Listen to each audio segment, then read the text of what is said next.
Wamuti bana tulfate ya donna sarde wittisu Tuluka kabadu ftenafi reke humtun ittisu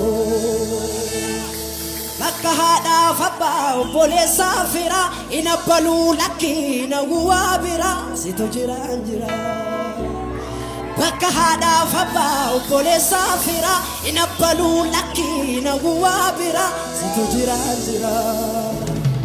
Situ jiranjira situ jirafani situ jiranjira situ jirafani situ jiranjira situ jirafani situ jiranjira situ jirafani